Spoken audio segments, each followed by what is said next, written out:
Making a button in processing requires us to do a couple of different things.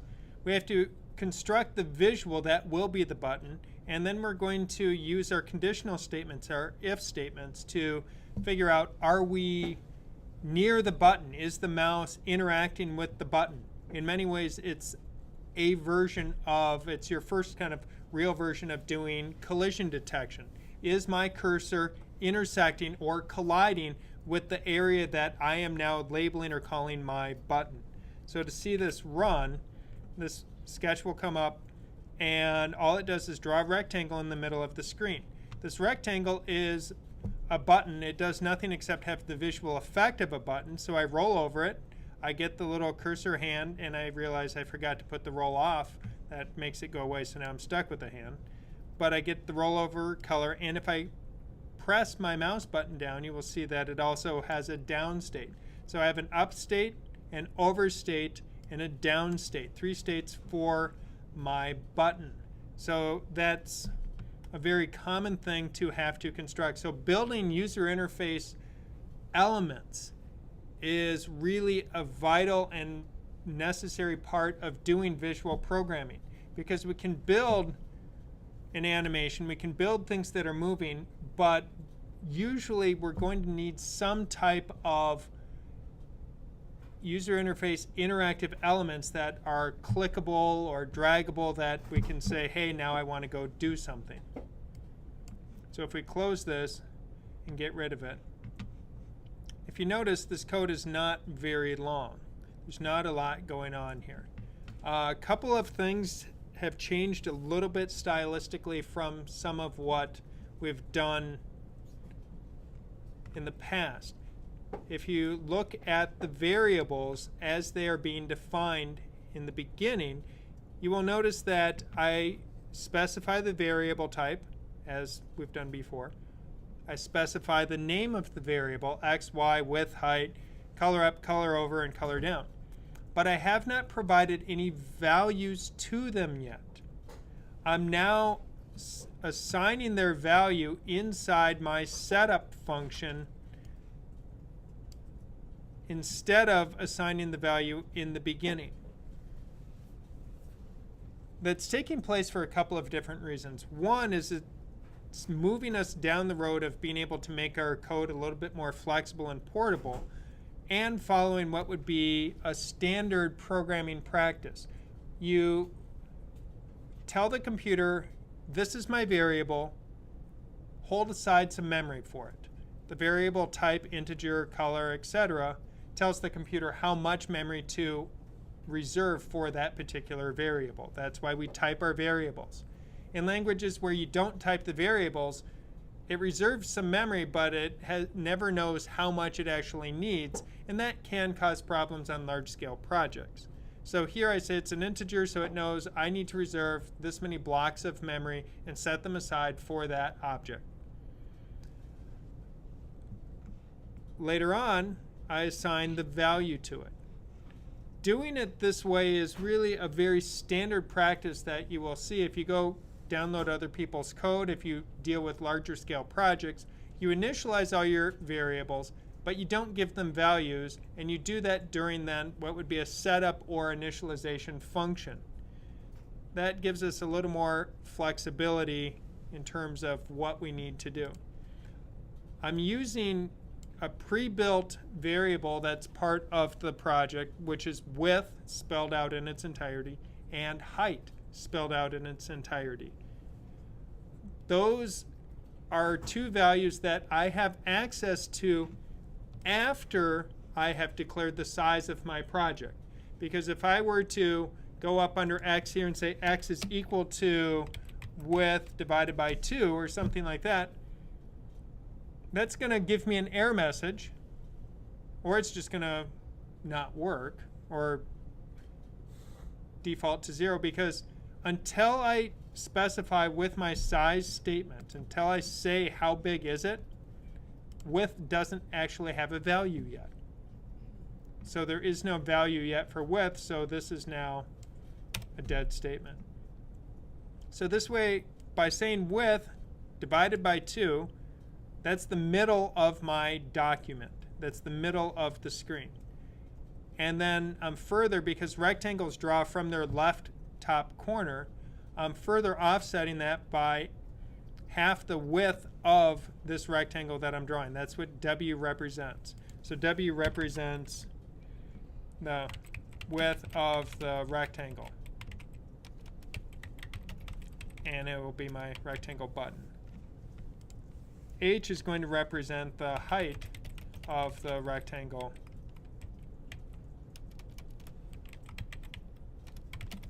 button. So if the width of my rectangle button, the height of my rectangle button. So if I take half of that width, half of that height, and offset from the middle,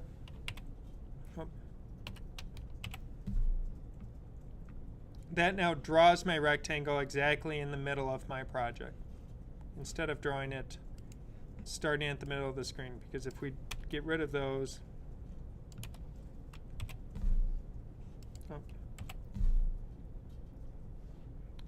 we can see now it started drawing the rectangle from the middle of my document. So those are just little niceties that you can have.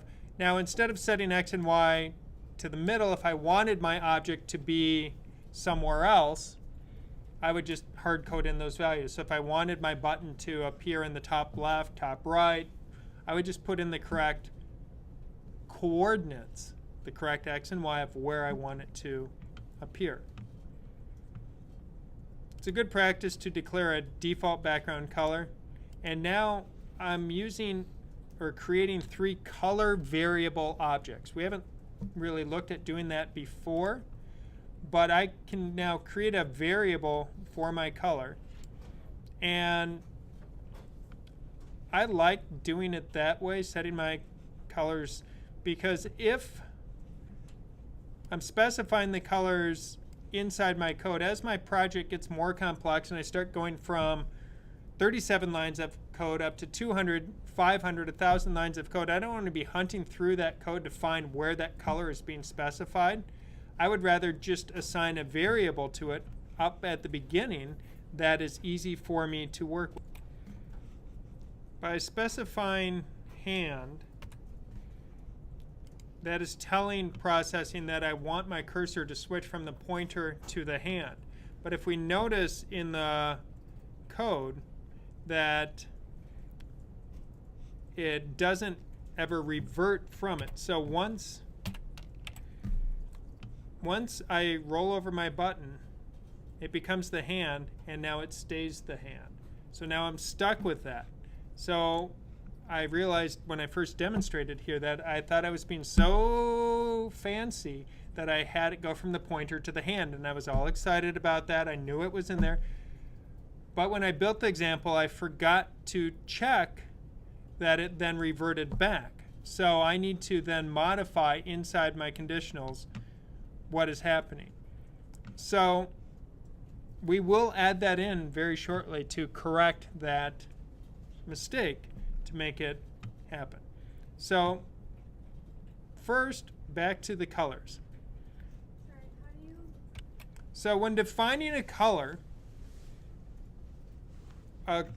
variable object, we define its value as, we use the word color, and then we specify the red, the green, the blue component, and if our color is going to have an alpha component, then I could always put, say, 255, which would mean this is an opaque color. If I wanted it to be a transparent color, I would put in a value less than 255. So all the same things have been when we've been using fill colors, stroke colors, our background colors. We're just putting those same values in here as part of it. So if I want transparency, I can certainly do that as part of it. So I specify my colors. So I really think this is a much cleaner way and better way is to define your colors in your setup that you're going to need. So then you just reference them by that name. It also, when you look at the code itself, so I say fill, color up.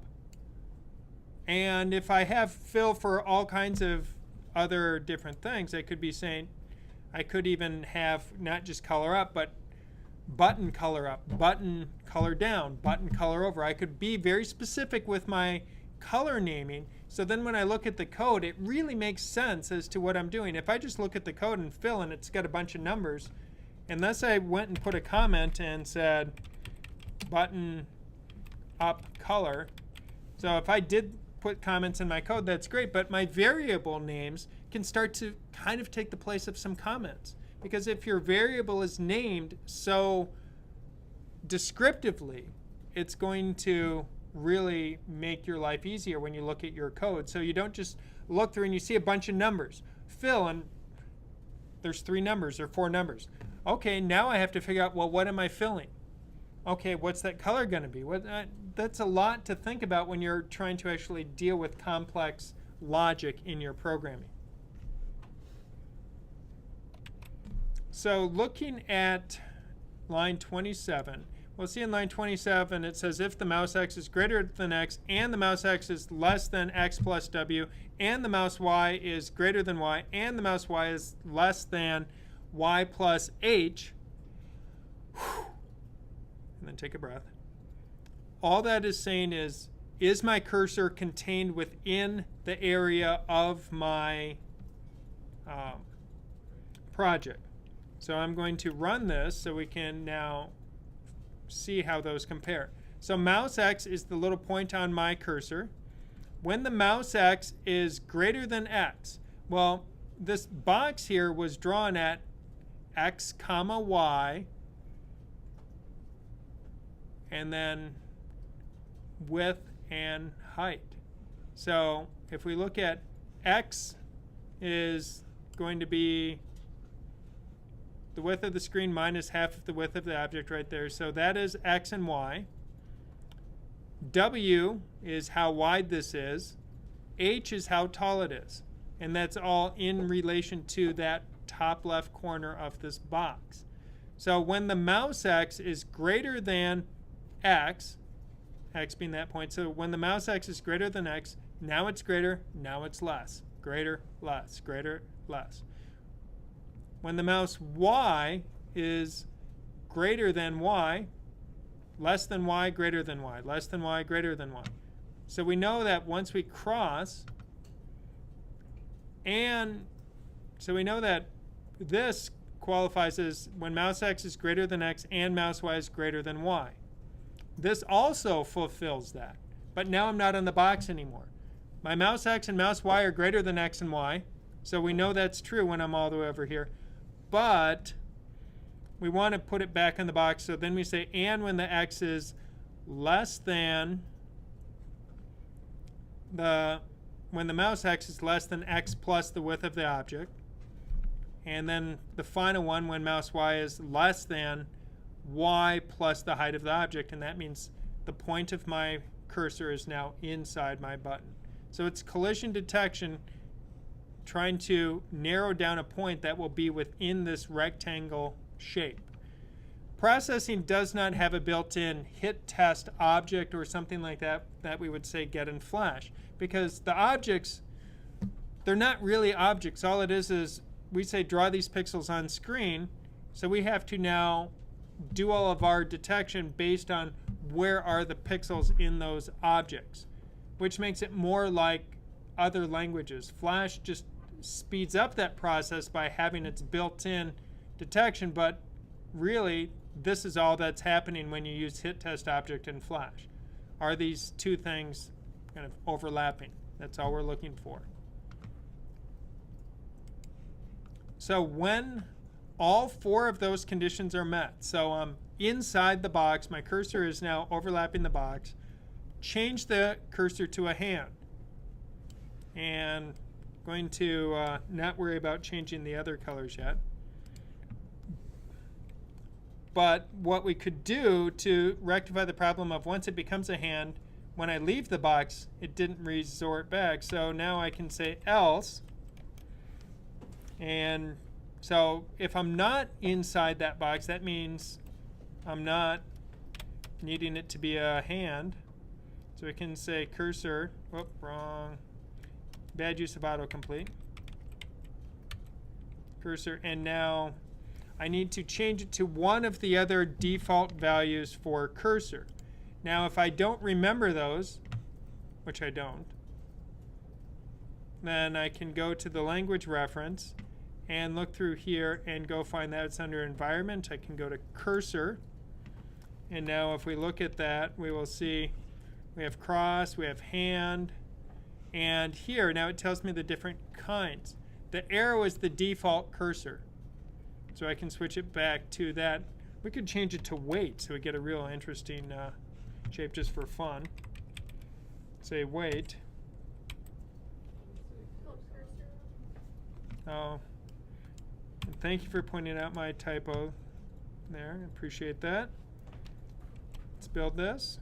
Find out.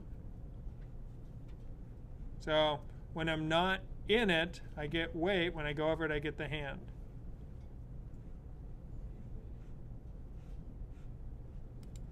If I want it to be arrow,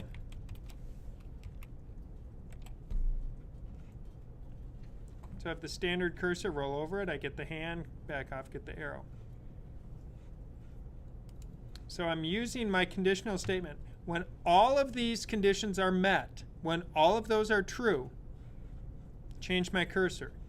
Otherwise, let the cursor be its default shape of the arrow.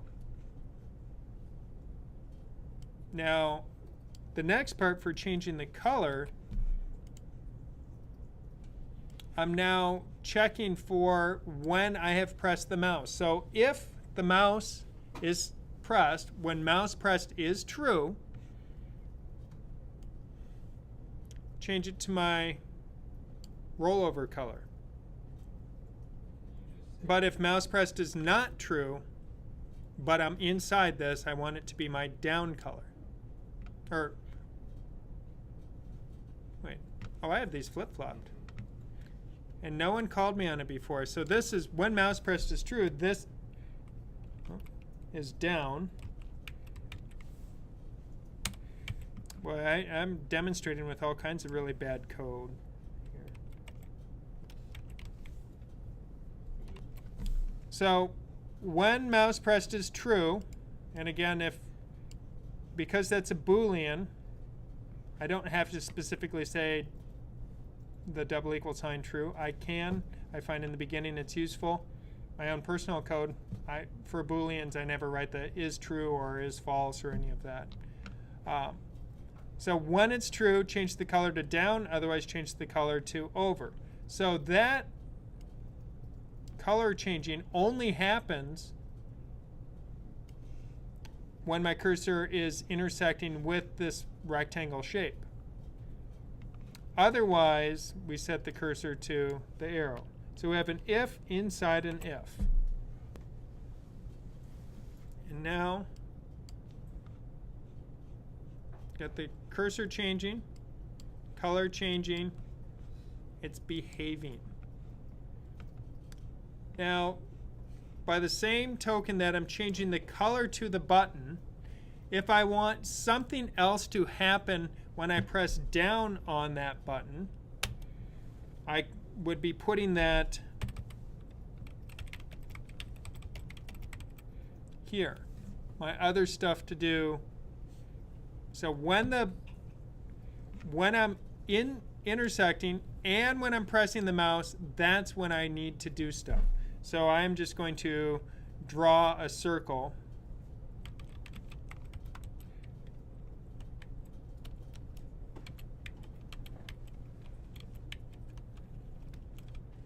And I'll just draw with the fill color. I'm just doing it as proof of concept so that it will only do that while I am running. So I'm here. So if I press the mouse down, nothing happens. Go here, press, it draws a circle. Let go, goes away. So that is happening, and it goes away because then every frame the background fills with white, so then we don't get to see it any longer. So it draws it it keeps drawing it as long as I hold the mouse down. So when the mouse is pressed, while I'm intersecting my button, this code can run. And that is the gist of doing a button in processing. Now your button, if you don't want it to be a rectangle, you could then do it as an ellipse or as a circle. So that if you do that, then instead of checking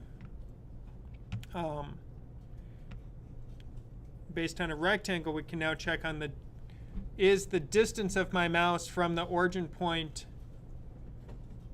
of the ellipse going to be the same size or less than the width of the ellipse or the size of the ellipse. So we just do basic math to figure that eventuality out. But right now I would encourage you just use the rectangle buttons. That's easiest because then that's the code that we have going, and then we can move forward. Turning this into from a button that requires you to click and hold it to keep it active to a clickable switch button, so it operates like a light switch. It's on, it's off, that kind of, so it's a push button switch. Requires us to take advantage of a Boolean that I was not using in the beginning here. So we'll notice we have a Boolean for button. I believe in the book it refers to it as button. I'm going to change the name of it though. Is clicked.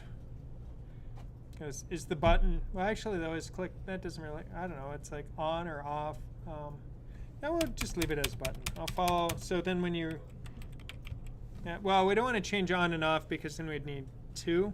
So currently, we'll start out, we have our Boolean. So this variable called button, and we could call it button state if you say the word button and if you think that word is referring to the object itself of like, you know, the button that we see on screen, that's where I don't like this as a variable name. But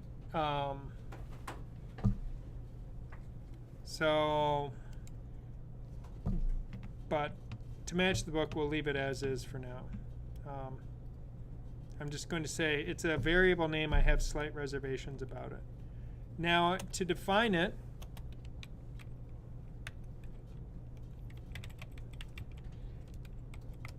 well, it's going to start out as false because I haven't clicked the button yet, so it doesn't make, you know, there's no real need for it to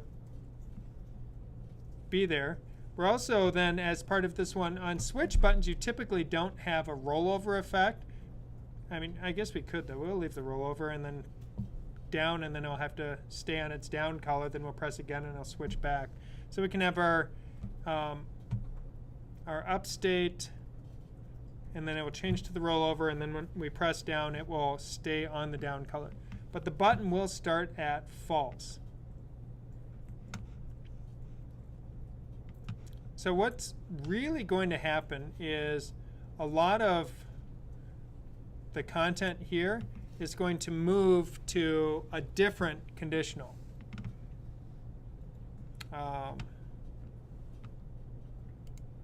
So it's now, and this is part of the joy of doing a live coding example, that I may take 2 or 3 tries to get this into the exact form that I want, because I'm not following what was in the book, but we're doing this kind of hybrid that has some other things. So bear with me on that, please. So currently, if I'm intersecting it, let's just remove anything that's tied to the clicking for now. If I'm intersecting it, the cursor becomes the hand. Otherwise, the cursor becomes the draw. Now, what we could do is say when we intersect or roll over the button, whether the button is on or off, we want it to switch to the button over color. So that's line 37. I'm going to take line 37 here, uncomment that, and just move that out of the conditional there. So now, when I roll over the button, we get the overstate, but we're not resetting it because the reset of what it needs to be will be determined, the color will be determined under the clicking of it. or whether the button has been clicked. So let's just run this and see what currently it does. So nothing. I roll over, turn screen, I get the hand, roll out, I get back to blue, and I have my arrow. Now that's pointing out something that I will, right here, we're automatically every time saying change the fill color of that rectangle to up. So that one statement probably is going to have to be relocated somewhere else, and we'll figure that out in a little bit. So I'm just going to leave that stuff there for now, but if we say if mouse pressed, so if the mouse pressed is true, and this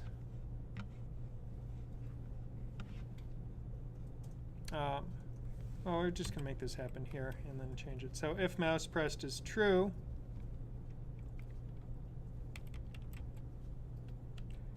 we switch button to not button.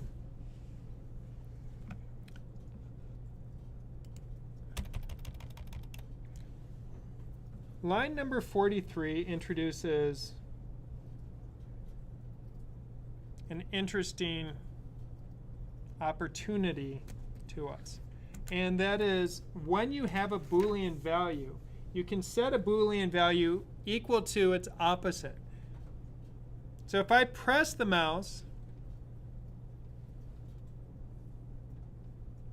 button is going to become whatever it wasn't before. And remember that button has two possible values, true or false. So currently button started at false. If I press the mouse, button becomes true. If I press the mouse again, button becomes false. True, false, true, false, true, false. Every time I press, and currently it's only doing it out here, anywhere. So button would be changing everywhere. So we need to move that, I realize, back into here so that if I'm intersecting the button, if I press the button, button becomes whatever it was not previously. The exclamation mark is programming speak for negative. Actually, it should be that. Button is equal to not button, or the opposite of what it was before, because with true, false, and only having two values, positive becomes, or true becomes false, or false becomes true. That's what now line 34 will do. So now what we can do is say if button, and I'm going to spell this out just for clarity's sake. So if button is true, then I want it, it will be, so if I have pressed the button, then it's fill.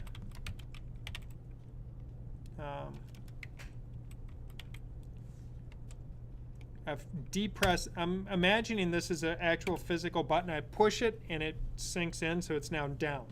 So I'm just, that's how I'm mentally going to keep straight with my colors. Up means I press it again and it comes back up. So it's a little toggle switch kind of situation.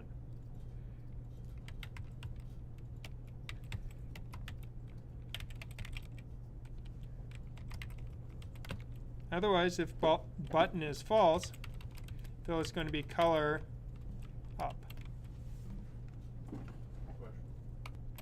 Now the reason that I didn't just say else but said else if, because I only have these two situations. Button is either true or false, so if it doesn't ring true, we would want to do the else statement.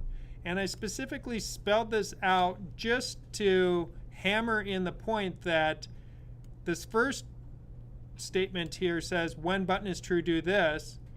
And I wanted to make clear that the second one is when the opposite of that, or when button is false, is there. So technically, I don't need any of the highlighted text that I have here. I typed it in for clarity's sake, trying to help you understand what's really going on with an if-else statement, especially when I only have two possible outcomes. Now, I have this down here, so knowing that this is down here, I'm noticing that I believe something's going to happen that I don't actually want to have happen. We don't need this anymore up here because we're specifying down here, but now let's watch. If I run this,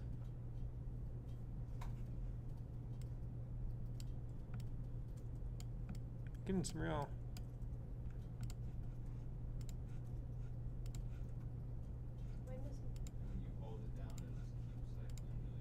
when I hold down, it keeps cycling and we get a real weird because it's not sure. But if I just click, we can see click. So it is working. So just to look at it one more time, if I click slowly,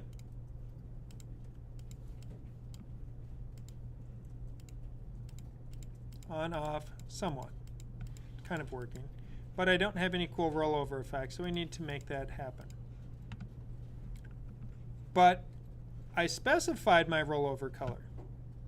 The problem is I'm overriding that because these lines of code, 45 through 49, are occurring after I've ever put in the option to let my fill color become over. So what we need to do is to move those up to where we previously were specifying the colors. So in my draw loop, flood the background. If button happens to be true, my fill will be down. Else if button is false, color becomes up. And then if I roll over it, my fill color becomes color over.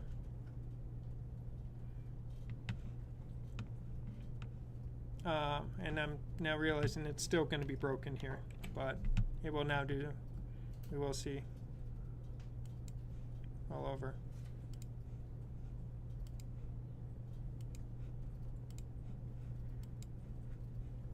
There. So it's on its way to behaving and acting like a real live clickable button.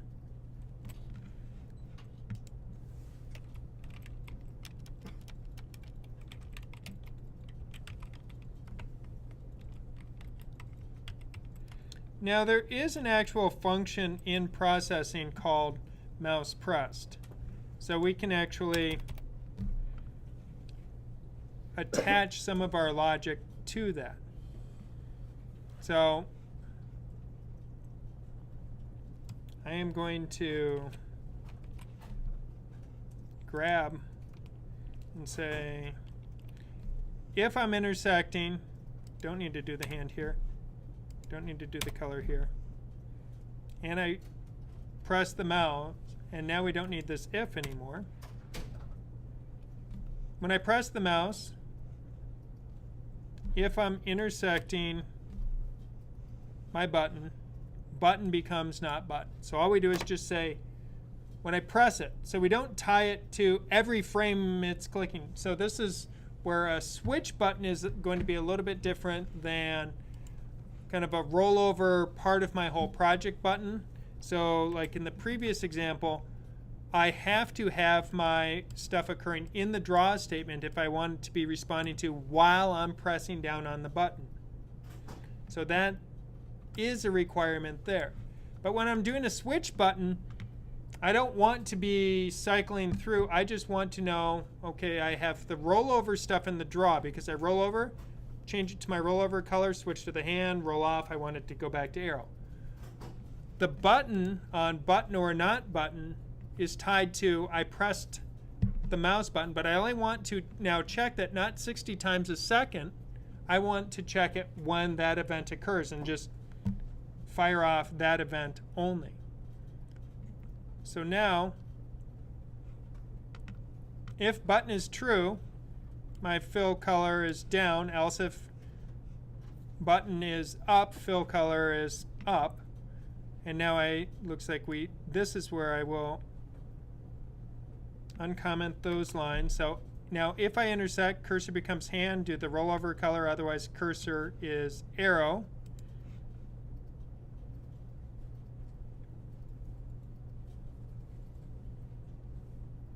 And I think this might...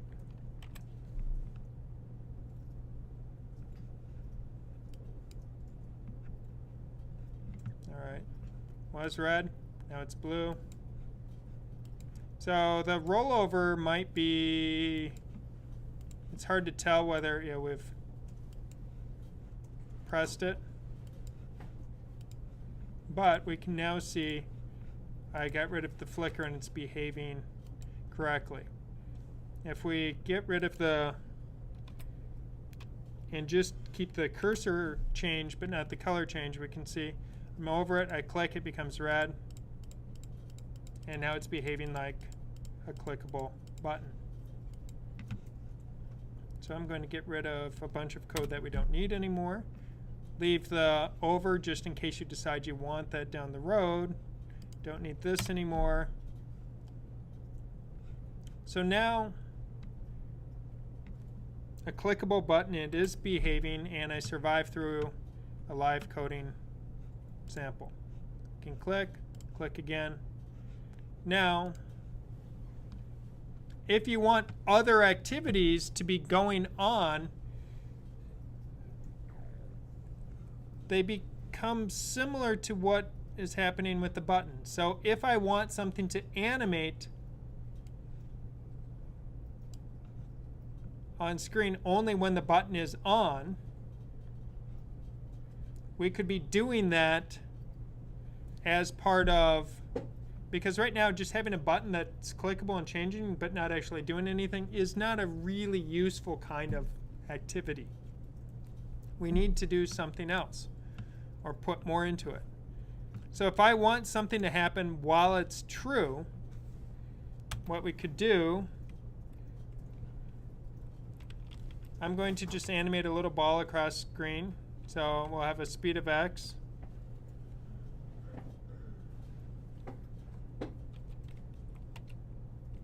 So while the button is true, speed x is equal to 5. While it's false, speed x is equal to 0. So when the button is true, it can run. When it's not, it will stop it. Now I have to define speed x.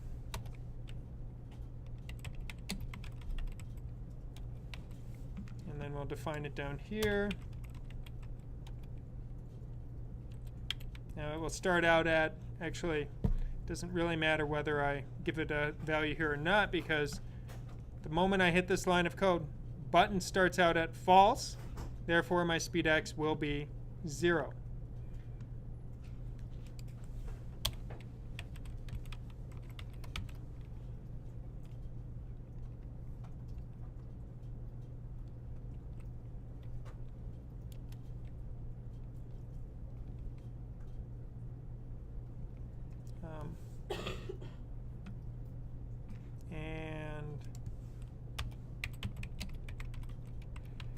And because I'm moving x, I need a starting value. Set that ball x is equal to 0.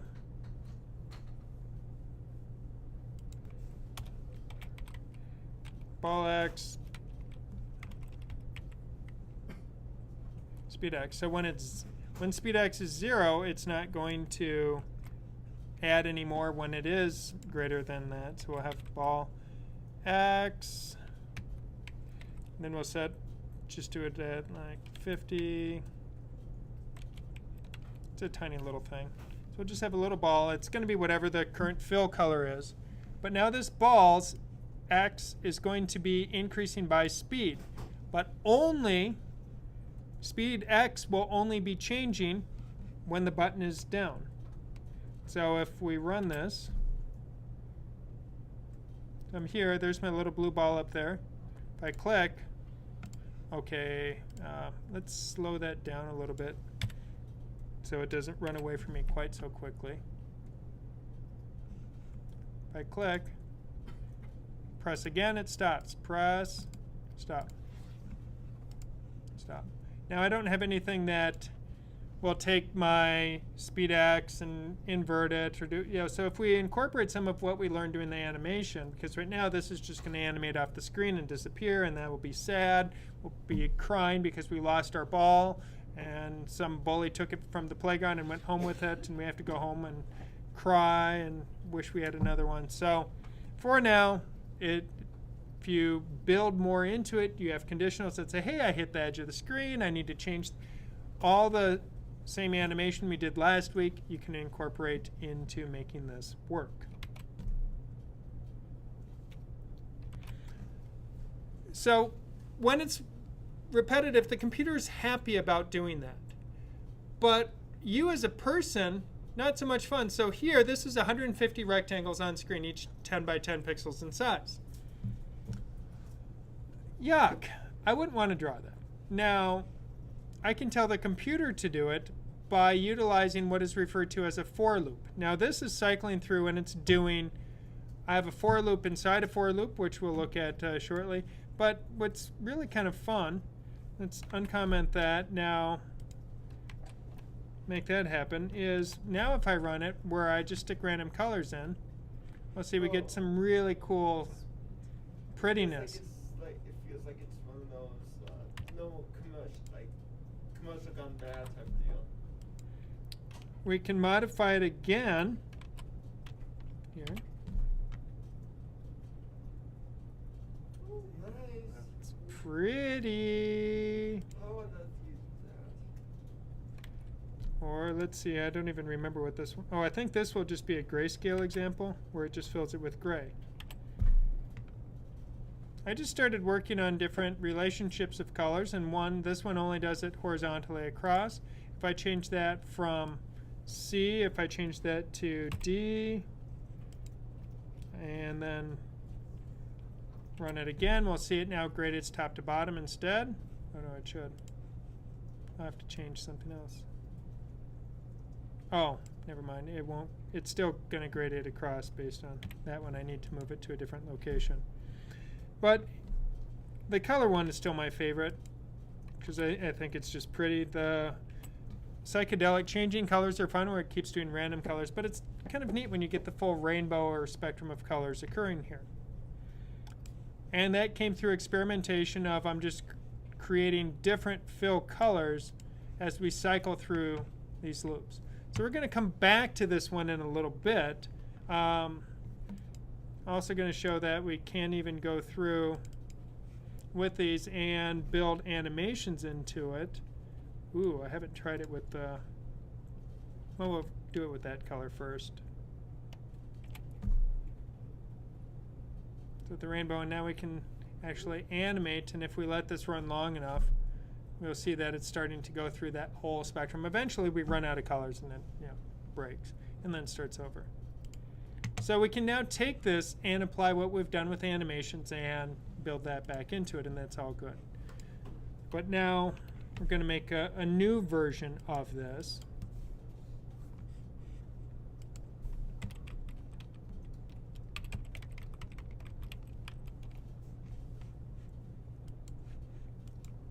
So I'll make a new file here, save it.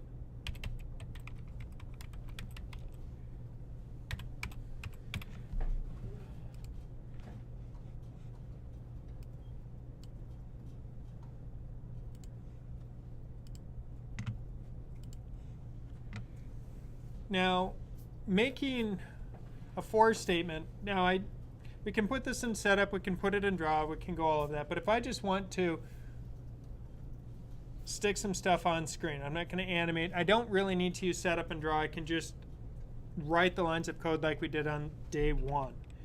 And the key thing about loops is we're going to tell the computer, keep doing something until a certain condition is met. And there are, within programming, 3 kinds of loops. There's do-while loops, and for loops. So if we were to put in something that said while and then specify a condition, so while that condition is true and then tell it to do something, it would do that. The problem we can run into is if the condition we specify can never not become true, so it can never end, we can now create an infinite loop which will cause the computer to lock up C's and throw a hissy fit or worse. So we don't want to do that as part of it. So we need to be cautious when we're creating loops that we create a loop that we can eventually get out of. So we want our loop to have some form of exit, otherwise, yeah, then it's bad. Because if I were to just do something that says while, and then now list a condition, and I'll figure out what condition I want later. And now within that, then do something.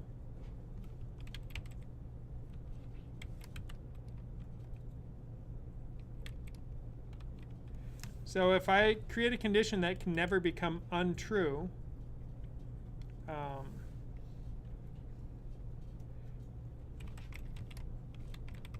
I'm going to do one that actually can end. So while Mousepressed is true, print hi. So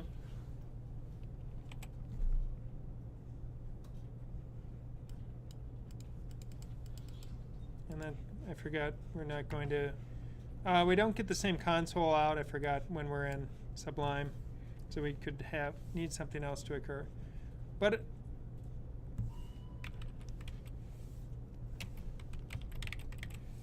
just so we have our standard. So while this condition is true, so while that is true, it will do this. So whatever you put here, so if you are saying while an object is on screen, well, if that object is never allowed to leave the screen, you're going to be stuck, and it will just keep going and going and going and doing that, and you will never be able to move on to the next part of your code. It's like, let's say I have a database of names. There's 50 names in the database. I say, look through and find someone named Joe. Okay, can look through 50 names. Now I have a database of 5,000 names. Now I have a database of 5 million names, and I say, look through that whole database and look for a name that equals Joe. So it will take the first object, is that equal to Joe? No, okay, is the next one equal to Joe? The next one, next one, next one, and it keeps going. If I have 50, I probably won't notice that the computer took the time to search through 50. If I have 5,000, I may notice a little lag. If I have 5 million, I'm going to be stuck waiting, and the computer won't accept any keyboard clicks, any mouse clicks, any other lines of code will be unable to run until that becomes true. So while statements, it's pretty apparent you have this thing, and while that is happening, it will keep going. And your book goes into using that as a way of doing loops, and that's fine. So we'll actually build this into something. I'll take back what I said. And another nice part in Sublime is if I just type the word setup and hit return, it gives me my setup and draw functions, and then they're ready to go.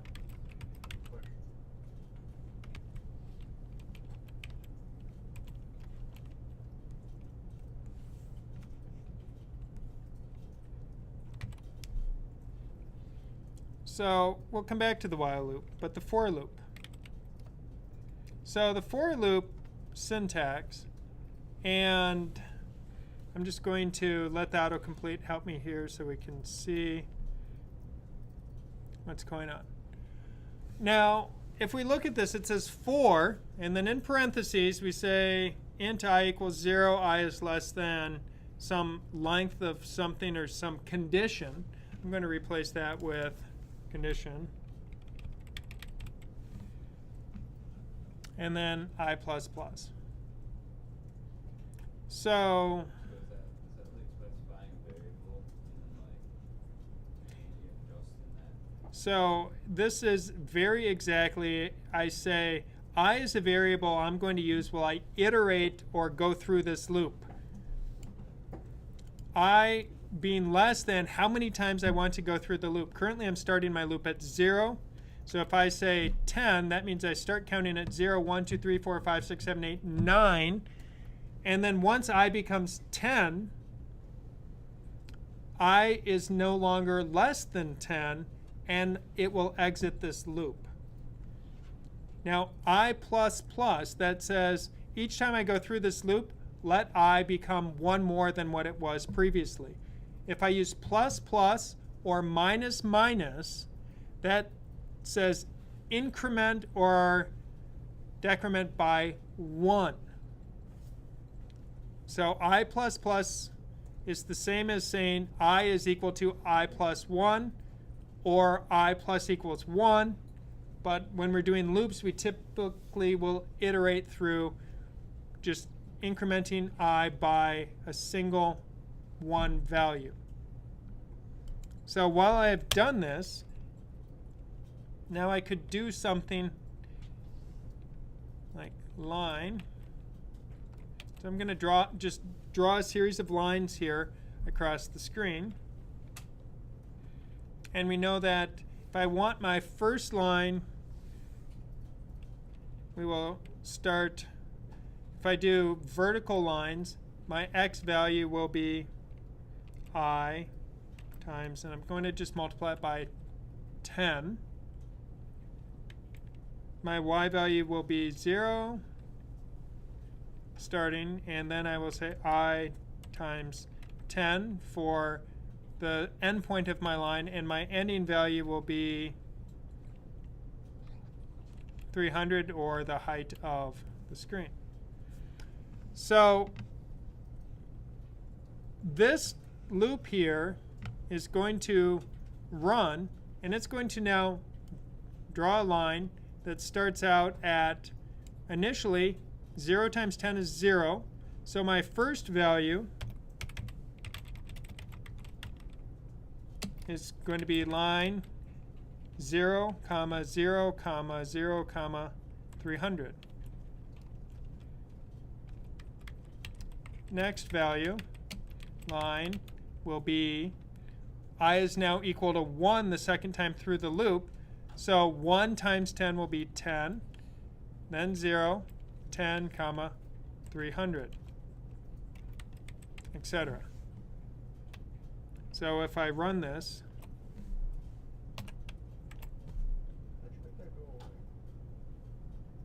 I get 10 lines. So instead of hard coding the y values,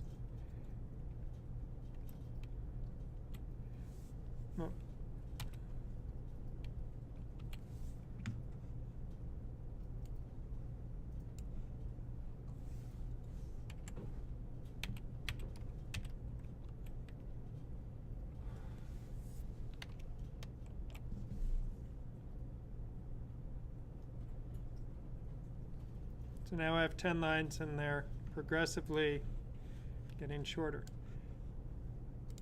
So these, as I keep screwing with what's going to be here, those comments aren't going to work, so I'm just going to get rid of them. So the key thing in the operation here is that I, the first time through the loop, will be 0. And then I just compute using 0 as my value for I. The next time this loop runs, it's going to change. The next time, it's going to change. The next time, it's going to change. And the final time through the loop, I is equal to 9. So 9 times 10 is 90. So we get 90, 90, 90, 300 minus 90, so it would be 210. And then that gives me my endpoint for that line. Then I get that tapering value. Now the cool part is, well, let's say, well, 10 lines was, easy. What if I do 20?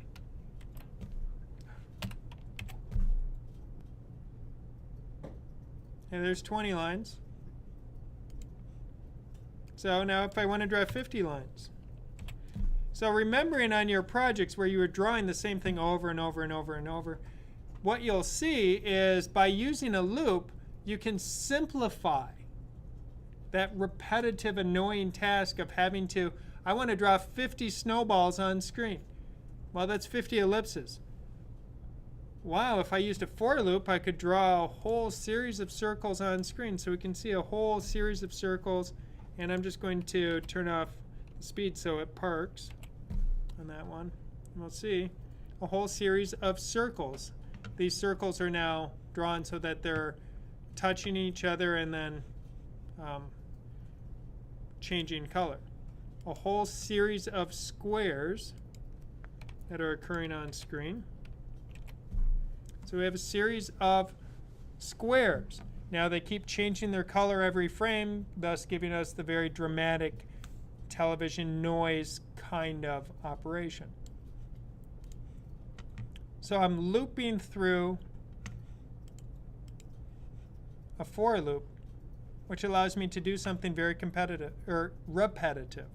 So 3 lines of code to draw 50 lines on screen. In my book, that's way better than 50 lines of code to draw 50 lines on screen. If that's how you had to do all of your programming, life would suck. And nobody would ever want to do it. And we'd see far fewer people interested in doing coding, because part of the advantage of using the computer with a decent language is that it allows you to simplify and automate repetitive activities. So again, the opening part is always going to be, what is your starting value? Then you say, what is the condition that will end this loop? So what value do I have to reach? And then how do I want to go through that loop? How do I want to increment? Because you don't have to only increment by 1. You can increment by 2, by 10, whatever you want. And it is also possible to start at the maximum amount in your loop and work back down towards 0. And we will look at doing that on a future class session. So putting a for loop inside a for loop is an extremely common activity when you're cycling through a grid of objects. Typically, you do the first, which is going to loop through your X or columns. And then we move through the Y and cycle down to get through the next row. So we just kind of keep cycling through until we've made the magic happen. I and J are the most common ones that are used. I, J, K, L. If you do more than 4 loops deep, you're probably going to watch your brain explode. Or there's really would be a better way to do it, which would be called recursion. A recursion is where you have, essentially you have kind of an object with a loop calling itself as the end of the loop, and it's just this, like, it hurts my brain that I'm still not a master of recursion. But if you've ever seen fractal art and fractal kinds of images, those are created using recursive loops, and it's like watching magic take place. It's so cool, but it hurts my brain. Some of you may go, oh, recursion, yeah, I totally get it, and then you can explain it to me and I'll say thank you. Really. If you can help it make more sense to me, because I can use it, but not well. And my brain just, I don't think that way, I guess. I haven't worked out otherwise. So if I do a loop in a loop, use a new number. If you have multiple loops occurring within the same kind of function within your draw, I would recommend you put different letters on each one, because it makes it easier when you're looking at chunks of code to figure out what's using what. So I wouldn't make 6 for loops and they all use I. I would recommend I, J, K, L, M, N, O, P, and just keep until you run out of fingers. Then you can use a more complex letter. But because these typically they're looping using integers.